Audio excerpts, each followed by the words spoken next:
ഒല്ലൂരിലെ UDF സ്ഥാനാർത്ഥിക്കെതിരെ ഹൈക്കോടതിയുടെ രൂക്ഷ വിമർശനം. എതിർ സ്ഥാനാർത്ഥിയായ മന്ത്രി കെ രാജനെതിരെ വ്യാജ പ്രചാരണം നടത്തിയതിനാണ് ഷാജി ജെ കോടങ്കണ്ടത്തിനെ കോടതി വിമർശിച്ചത്.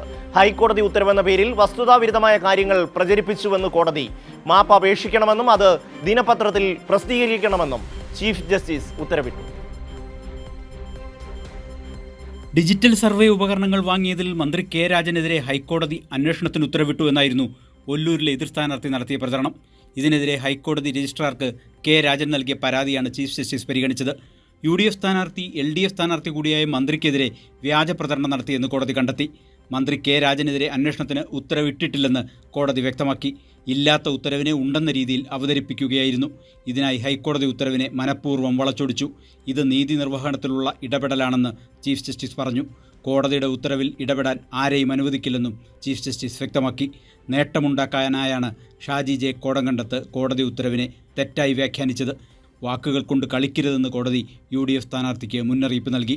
കോടതിയുടെ ഇടക്കാല ഉത്തരവിൽ നല്ല വ്യക്തതയുണ്ടായിരുന്നു, എന്നാൽ അത് വളച്ചൊടിച്ച് മാധ്യമങ്ങൾക്ക് നൽകുകയായിരുന്നു. ഷാജി ജെ കോടങ്കണ്ടത്തിൻ്റെ സത്യവാങ്മൂലവും പത്രക്കുറിപ്പും തമ്മിൽ വൈരുദ്ധ്യമുണ്ടെന്നും ഹൈക്കോടതി കണ്ടെത്തി. ഗുരുതരമായ തെറ്റിന് പ്രായശ്ചിത്തം ചെയ്യണം. ഇടക്കാല ഉത്തരവിനെ തെറ്റായി വ്യാഖ്യാനിച്ചെന്ന് ഷാജി ജെ കോടങ്കണ്ടത്ത് പത്രത്തിലൂടെ തന്നെ അറിയിക്കണം. ഇക്കാര്യം ദീപിക ദിനപത്രത്തിലൂടെ ഒരാഴ്ചയ്ക്കകം അറിയിക്കണമെന്നും തിരുത്തിയ വാർത്തയും മാപ്പപേക്ഷയും 1-ാം പേജിൽ പ്രസിദ്ധീകരിക്കണമെന്നും ഹൈക്കോടതി നിർദ്ദേശിച്ചു. തെറ്റായ വാർത്ത പ്രസിദ്ധീകരിച്ച ദീപിക എഡിറ്ററുടെ മാപ്പപേക്ഷ ഹൈക്കോടതി ഡിവിഷൻ ബെഞ്ച് അംഗീകരിച്ചു. കൈരളി ന്യൂസ്, കൊച്ചി.